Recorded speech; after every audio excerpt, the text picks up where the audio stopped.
যাকে নক্ষত্র ভাবা হতো পরে দেখা গেল সে নিজেই একটা ক্রিকেট আকাশ।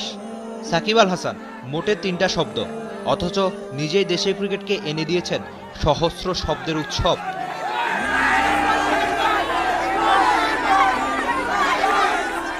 সাঁইত্রিশের চেনা সাকিবকে চেনা যাক একটু ভিন্নভাবে, কিংবা সেই একই গল্পে, যাকে বোঝা দায় কিংবা সহজেই বোঝা যায়, যে দূর আকাশের তারা কিংবা যেন পাশের বাড়ির ফয়সাল, যার কাছে বাংলাদেশের হয়ে ম্যাচ জেতানোর হাজারটা আবদার।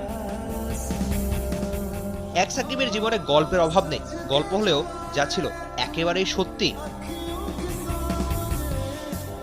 প্রায় ৭২,০০০ জনসংখ্যার দেশ ডোমিনিকায় একজন সাকিব আল হাসান রয়েছেন। ২০০৯ সালে যখন সাকিব ডোমিনিকায় খেলতে গিয়েছিল, তখনই একটা ছেলের জন্ম দেশটায়। সেবার সাকিবের খেলা দেখে জৈনিক ভদ্রলোকের এতই ভালো লেগে গিয়েছিল যে উনি ছেলের নাম রেখে দিয়েছিলেন সাকিব আল হাসান। প্রায় ১৫,০০০ কিলোমিটার দূরে ডোমিনিকা থেকে ২,০০০-এর কম কিলোমিটারের কাশ্মীরে ফিরে যায়। সাকিব নিজেই পুরনো একটা সাক্ষাৎকারে বলেছিলেন, পরিচিত একজন একবার কাশ্মীর যায়। কাশ্মীরের প্রত্যন্ত অঞ্চলে একজনের ঘরে ঝোলানো ছিল সাকিবের ছবি। ক্যারিয়ারের মাঝপথে এই ছবি কিংবা কথাগুলো সাকিবকে বেশ অনুপ্রাণিত করেছিল। এক বন্ধুবর ক্রীড়া সাংবাদিকের মুখেই শোনা, কাশ্মীরে সাকিবের প্রতি আবেগটা আসলেই অন্যরকম। কাশ্মীর ট্যুরে যে গাড়িতে তিনি ঘুরেছিলেন, সেই গাড়ির চালক স্পোর্টস রিপোর্টার শুনেই তার কাছে সাকিবের কথা জানতে চাইলেন। বহুবার সাকিবের সংবাদ সম্মেলন কভার করা হয়েছে শুনে তার সে কি আবেগ। সঙ্গে সঙ্গে ১০ বছরের ছেলেকে ফোন, বললেন, বাবা তোমার পছন্দের ক্রিকেটার সাকিবের কাছাকাছি গিয়েছিল, এমন একজন আমার গাড়িতে চড়েছে। শুধু তিনি একা নন, ঘোড়সওয়ার তরুণ তো ছিল আরো আবেগী। সাকিব স্যার সম্বোধন ছাড়া বাংলাদেশের মহাতারকার নাম একবারও শুধু সাকিব বলে উচ্চারণ করেননি। মাগুরা থেকে পাশের কাশ্মীর কিংবা বহু দূরের ডোমিনিকা, এক জীবনে সাকিব আর কি বা চাইতে পারতেন।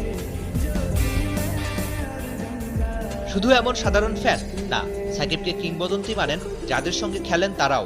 কিংবদন্তিদের চোখেও সাকিব কিংবদন্তি। He is a legend. He is an experienced player. He is a lot of good experience. So, yeah, I think good for us. We have Shakib Al Hasan. Everyone knows he's the best player of the world, number one all-rounder in the world as well, and also he's the best player of Bangladesh as well, and also great player of in Bangladesh condition. শুধু কি কিংবদন্তি, যুব দলের ক্রিকেটাররাও মুগ্ধ এক সাকিব আল হাসানে। সাকিব ভাই কিন্তু আমার বলতে গেলে ইন্সপিরেশন। ওনাকে দেখে আমি ক্রিকেট খেলা শুরু করছি। তো সেদিন যখন ওনার সাথে হাত মিলাইছি একদম সামনাসামনি, চোখে চোখ রাখে, তো